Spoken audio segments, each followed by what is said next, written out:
नमस्कार दोस्तों, आप देख रहे हैं बोले भारत। अनुराग अड्डा में बात आज यूपी की सियासत में।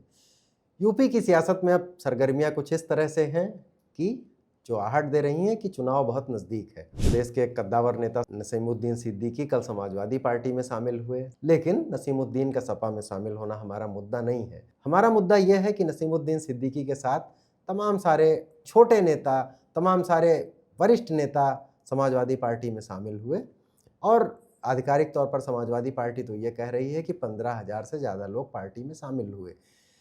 लेकिन अब हम इस बात पर आते हैं कि जब उस पार्टी के दौरान जो गहमा-गहमी थी, जो बातचीत थी, जिस तरह की बाइटें सोशल मीडिया में आईं, जिलों से आए हुए कार्यकर्ता जिस तरह की बातें कर रहे थे, उससे अब ये सवाल थोड़ा पुख्ता होता जा रहा है कि क्या उत्तर प्रदेश में अब हर एक जाति की पार्टी होगी? राजकुमार पाल, जो कि अनुप्रिया पटेल की पार्टी के कभी प्रदेश अध्यक्ष हुआ करते थे। अनुप्रिया पटेल जो कि खुद कुर्मियों की नेता हैं और कुर्मी वोटों पर अपनी दावेदारी के बहाने पिछड़ों की बात करती हैं, पिछड़ों की राजनीति की बात करती हैं। राजकुमार पाल उनकी पार्टी के प्रदेश अध्यक्ष थे, प्रतापगढ़ सदर से विधायक रह चुके थे, लेकिन उन्होंने पल्लवी पटेल का साथ छोड़ा और अब वो समाजवादी पार्टी के साथ आ चुके हैं। समाजवादी पार्टी ने इससे पहले भी पाल को प्रदेश अध्यक्ष बनाया था। तो यानी कल पाल समाज की जिस तरह की गहमा-गहमी थी, उससे अब ऐसा लग रहा है बहुजन समाज पार्टी भी एक पाल बिरादरी के नेता को अध्यक्ष बना चुकी है। ऐसा लग रहा है कि हो सकता है कि कुछ दिनों के बाद पाल समाज में राजनैतिक दावेदारी की पहल कुछ इस तरह से बढ़े कि पालों की भी एक अलग पार्टी हो, वैसे ही जैसे अनुप्रिया पटेल को कुर्मियों की पार्टी कहा जाता है। ये तो केवल कुर्मी और पाल समाज की बात ही क्यों, इस समय उत्तर प्रदेश की मौजूदा सरकार के जो 2 मंत्री हैं, अगर उनकी पार्टियों को भी जातियों की पार्टी कहा जाए तो क्या ही गलत होगा। संजय निषाद, जिनकी पार्टी के नाम में ही निषाद है और वो निषाद हितों की बात करते हैं, और ओम प्रकाश राजभर, जो कि अपने-अपने इलाकों में, अपने समाज में अच्छी पकड़ रखते हैं और इस पकड़ के बदले अपनी राजनैतिक दावेदारी को मजबूत करते हैं, अपनी राजनैतिक सौदेबाजी को मजबूत करते हैं। संजय निषाद को याद करिए, गोरखपुर के उपचुनाव में उनके बेटे ने संसद की सीट जीती थी। गोरखपुर संसदीय सीट पर समाजवादी पार्टी के टिकट पर वो जीत गए थे। उसके बाद जब संजय निषाद ने अपनी ताकत का एहसास कराया, तब धीरे-धीरे उन्हें बीजेपी में शामिल कर लिया गया। ओम प्रकाश राजभर को भी अंदाज़ा है कि राजभर वोट उनके साथ हैं और इस वोट के बहाने वो अपनी पॉलिटिकल बार्गेनिंग मजबूत करते रहते हैं। समाजवादी पार्टी के साथ भी गए, पिछली भाजपा सरकार में मंत्री थे, इस्तीफा दिया, फिर अब भाजपा के साथ हैं। स्वामी प्रसाद मौर्य, वो भी बहुजन समाज पार्टी के काडर वाले नेता हुआ करते थे, लेकिन उन्होंने भी ताल ठोंकी और मौर्य, कुशवाहा और साक्य जैसी जातियों के साथ उन्होंने भी पिछड़ों के एक नेता बनने की कोशिश की। जो ये सामाजिक न्याय की जो ये लड़ाइयाँ, जो अगड़ा बनाम पिछड़ा की ये जो लड़ाइयाँ थीं, अब क्या वो धीरे-धीरे इस स्तर पर जाती जा रही हैं कि अब वो किसी एक सैद्धांतिक या एक वैचारिकी के बजाय महज जाति पर आधारित रह गई हैं। निषादों की अलग पार्टी, राजभरों की एक पार्टी, हो सकता है पालों को कल एक अलग पार्टी बन जाए।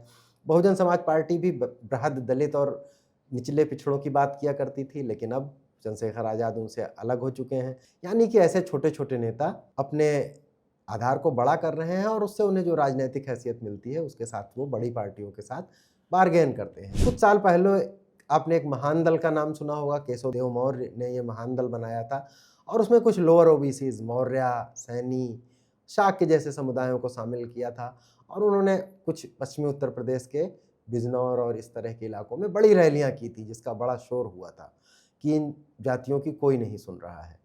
तो सामाजिक न्याय का और मंडल कमीशन से जो राजनीति निकली थी वो यही निकली थी। इसका नारा यही था कि जिसकी जितनी भागीदारी उसको इतनी हिस्सेदारी, की 80% जनता, 80% का वोट लेने वाले 20% उन पर शासन नहीं कर सकते हैं। लेकिन क्या अब ये लड़ाई 80% के बीच भी पहुंच चुकी है? भारतीय राजनीति में जाति एक सामुदायिक तत्व रहा है और वो वोटिंग पैटर्न को बहुत निर्धारित करता रहा है। लेकिन क्या अब पिछड़ी जातियां एक दूसरे को नेता मानने के लिए तैयार नहीं है? हर जाति को अब एक नेतृत्व चाहिए, पालों को अपना नेतृत्व चाहिए, कुर्मियों के तो 2-2 दावेदार हैं ही। भारतीय जनता पार्टी और समाजवादी पार्टी उन्हें अपने फोल्ड में होने का दावा करती हैं। तो उत्तर प्रदेश की राजनीति क्या इस दिशा में जा रही है? खाली पिछड़ों की ही बात करें, क्यों करें? सनातन की जो राजनीति, भारतीय जनता पार्टी जो आई, भारतीय जनता पार्टी की 2017 में जो प्रदेश में वापसी हुई, वो इसी आधार पर हुई कि जातियां एक हों और उनके हिंदू पहचान पर जोर दिया गया। इसका भारतीय जनता पार्टी को फायदा भी मिला। 2017 में प्रचंड बहुमत आया। 2022 आते आते इसमें थोड़ा सा पराभव हुआ। कुछ पिछड़ी जातियां भारतीय जनता पार्टी से रूठकर फिर सपा के खेमे में चली गई और उसकी सीटों की संख्या करीब करीब 80 से 90 घट गई।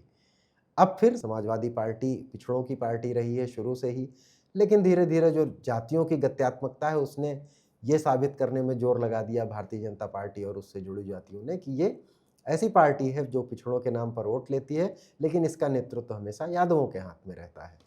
अखिलेश यादव को इस आरोप का खामियाजा भुगतना पड़ा, लेकिन पिछले लोकसभा चुनाव में इसको इन्होंने बहुत हद तक संतुलित किया। उन्होंने अपने परिवार से सिर्फ यादवों को 5 टिकट दिए, जिनमें से सिर्फ उनके परिवार के लोग थे 80 लोकसभा सीटों में। बाकी उन्होंने ज़्यादातर पिछड़ी जातियों पे टिकट दिए। यहाँ तक कि सामान्य सीट पर भी अयोध्या जैसी फैजाबाद संसदीय क्षेत्र की सामान्य सीट पर एक दलित वर्ग का प्रत्याशी लड़ाया जो जीता भी। और भारतीय जनता पार्टी ये कोशिश कर रही है, एक रहोगे तो सेफ रहोगे, यानी जातियाँ अपने खांचों में ना बटें और हिंदूवाद के आधार पर वोट करें। अखिलेश यादव का ये कहना है कि पिछड़ा दलित अल्पसंख्यक एक आएंगे तभी उनका हक मिलेगा।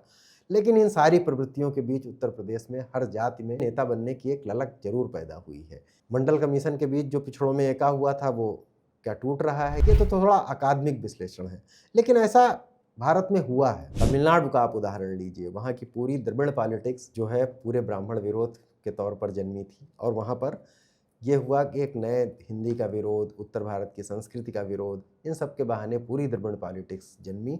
लेकिन द्रविड़ पॉलिटिक्स जब सन 45-50 से आगे बढ़ते बढ़ते बढ़ते बढ़ते आज इस स्थिति में पहुंच चुकी है कि आज तमिलनाडु में लगभग हर जाति की एक पार्टी है। पट्टाली मक्कल काची उत्तरी तमिलनाडु पर में प्रभावी है, वो वन्नियार जाति का प्रतिनिधित्व करती है। बीसी के विदुथलाई चिरथिगल काची ये दलितों के लिए है, और एआईडीएमके और डीएमके तो एक बड़े फोल्ड की पार्टी ही हैं जो कि सामाजिक न्याय की बात करती हैं। लेकिन जाहिर है कि इन दोनों फोल्ड्स में जातियां संतुष्ट नहीं हैं और हर पीटी पुतिया थमिलगम जो बिल्लार समुदाय के पार्टी मानी जाती है, क्या धीरे धीरे दक्षिण सुदूर दक्षिण की राजनीति उत्तर भारत में भी आ रही है। और केवल हम पिछड़ों की ही बात क्यों करें, अभी उत्तर प्रदेश में एक पीसीएस अधिकारी ने इस्तीफा दिया था, उन्होंने भी कहा कि हम नई पार्टी बनाएंगे और बताया कि हमारी पार्टी ही असली सनातनी पार्टी होगी।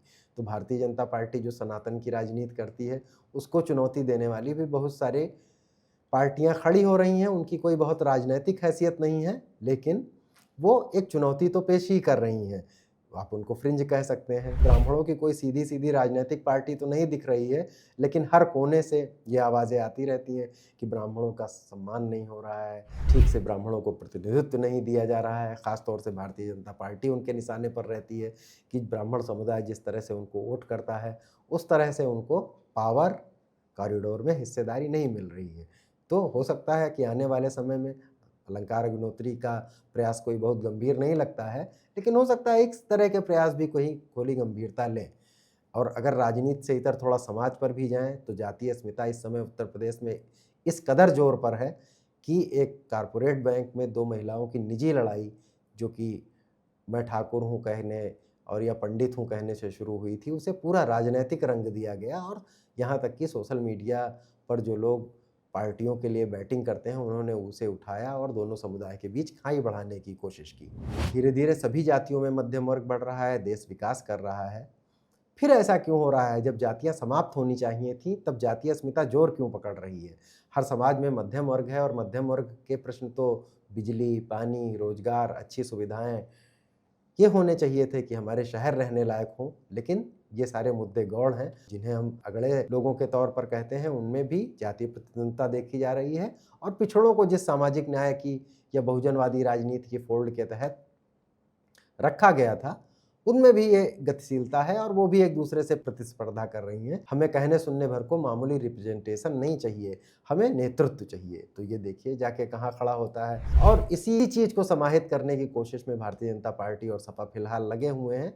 अभी तो शायद ऐसा ना हो कि अगले चुनाव में बहुत सारी जातियों की पार्टियां आएँ, लेकिन शायद भविष्य ऐसा दिख रहा है कि हो सकता है कि हर जाति का जो थोड़ा भी किसी इलाके में प्रभाव रखती है वो एक पार्टी खड़ी हो और वो फिर किसी बड़ी क्षेत्रीय पार्टी या राजनीतिक पार्टी के साथ सौदेबाजी करे। इससे होगा क्या? इससे होता आमतौर पे ये है कि उस पार्टी का जो नेता, जो उस पार्टी का विशिष्ट नेता होता है, नेतृत्व करता है, उसे कुछ फ़ायदा होता है, लेकिन जातियों का कोई फ़ायदा नहीं होता है। तो देखते हैं कि लोकतंत्र को जिन असली मुद्दों पर आना चाहिए धीरे धीरे, कि बिजली, पानी, रोजगार, टैक्स, कमाई, उन मुद्दों पर आती है कि जातियों की राजनीति में ये कब तक उलझी रहती है। तो अनुराग हुड्डा में आज बात इसी पर, कल फिर किसी नए मुद्दे के साथ चर्चा करेंगे। तब तक के लिए नमस्कार, धन्यवाद।